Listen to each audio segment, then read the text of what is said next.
네. 자, 이제 우리가 앞에서 이제 부등식의 성질을 살펴봤다고 한다면은, 자, 이번 시간에는 1차 부등식 같이 보도록 하겠습니다. 여러분, 1차 방정식 풀 수 있었죠? 우리 1차 방정식하고 1차 부등식하고 내용이 똑같은데, 자, 일단 1차 방정식 어떤 내용이 있었는지 우리 한번 기억을 해보자고요. 하셨죠? 자, 1차 방정식부터 복습 한번 해보자고요.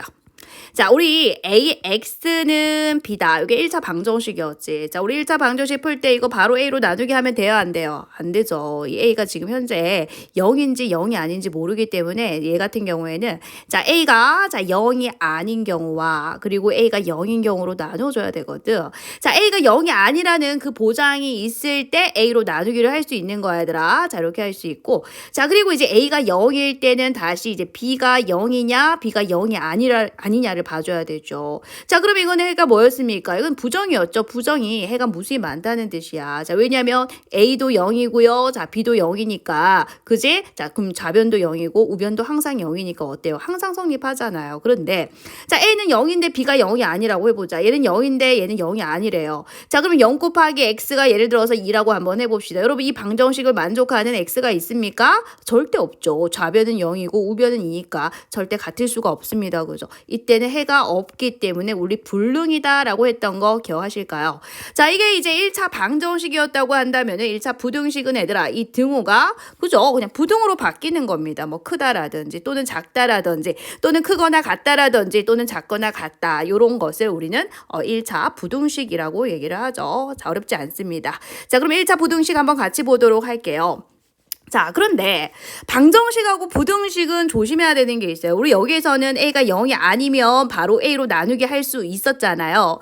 자, 그럼 이것도 마찬가지 A가 0이 아닐 때 나누기를 할 수 있지만 이 A가 양인지 음인지를 구분해 줘야 되죠. 왜? A가 양이면은 부등호 방향이 안 바뀌거든요. 자, 근데 A가 음수면은 양변을 A로 이렇게 나누기를 했을 때 부등호 방향이 바뀌죠. 부등호 방향 바뀌는 거 보이시죠? 자, 그래서 자, 우리가 방정식에서는 다시 한번 봅시다. 요렇게 자, 1차 방정식 보이시죠? 요때는요.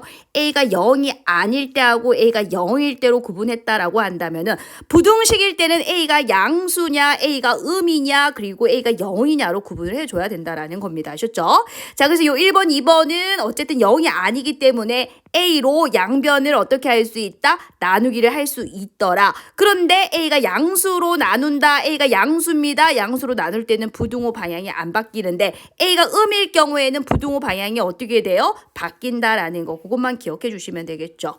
자, 그러면 이번에는 A가 0일 때 한번 보자고요. 자, A가 0일 때를 한번 보자라는 겁니다. 자, 그럼 이것도 생각을 해보자고. 자, A자리 0을 한번 대입을 해볼까요? 그러면 좌변이 0 곱하기 X 이렇게 되죠. 자, 오른쪽이 B 이렇게 됩니다. 자, 요 부등식을 이제 풀어라 라는 얘기거든. 자, 그러면 얘들아 봐라야. 좌변이 항상 어떻게 돼요? 좌변이 항상 0입니다. 자, 그러면 자, 요렇게 나오겠죠. 무슨 소리냐면 B가 0보다 작으면은요. 항상 성립이죠. 그래서 모든 실수 부정이 되는 거예요. 자, 어렵습니까? 다시 얘기해 줄게요, 그러면. 자, 이렇게도 생각을 해봅시다. 자, A가 0일 때라고 했어요. A가 0이다라는 거 보이시죠? 이때. 자, 이 B도 부호를 봐줘야 되는데, 자, B가 만약에 양수라고 생각해 봅시다. 3이라고 생각해 봅시다. 자, 그럼 0은 3보다 큽니까? 아니잖아요. 그래서 해가 없습니다. 이 부등식을 만족하는 X값이 없다라는 거죠. 자, B가 0이라고 생각해 볼까요? 그럼 0은 0보다 큽니까? 아니죠. 그래서 B가 0보다 크거나 같을 때는 절대로 이 부등식이 성립하지 않기 때문에 해가 없다, 불능이라는 거예요. 자, 그럼 이번엔 B가 음수라고 생각해 봅시다. 좌변은 0인데 만약에 B가 마이너스 1이라고 생각해 볼까요? 어떻습니까? 항상 성립하죠. 주어진 이 부등식이 항상 성립한다는 겁니다. 그래서 해는 모든 실수다 부정이다라는 거야. 그래서 부등식을 풀 때 조심해야 돼요. 자, 일단 A가 양인지 음인지 0인지 구분해 주시고 양일 때는 음일 때는 나누기를 할 수 있지만 특히 음일 때는 부등호 방향이 크다에서 작다로 바뀐다는 거 기억해 주시면 되고 A가 0일 때는 조금 더 까다롭게 보셔야 돼요. 자, A가 0일 때는 B가 양수일 때, B가 0일 때, B가 음일 때 이렇게 다 나누어서 생각을 해 주셔야 된다라는 겁니다. 꼭 기억해 주셔야 돼요. 자, 밑에 예제 한번 같이 보도록 합시다. 자, 단부등식을 풀어라 라고 얘기를 했어. 1차 부등식이죠. 그래서 미지수는 좌변으로 상수는 우변으로 이항 이항할 때는 부등호 안 바뀌어요. 자, 그래서 2x 아직 부등호 안 바뀝니다. 자, 그리고 나누기 2를 할 수 있죠. 자, 양수로 나누기 때문에 부등호 방향 안 바뀌거든. 자, 이번에도 미지수 좌변으로 넘길 때 이항할 때는 얘들아 부등호 그대로 두셔야 돼요. 자, 이렇게 되죠. 자, 그럼 양변에 마이너스 2로 나눌 거예요. 부등호 방향이 바뀐다라는 겁니다.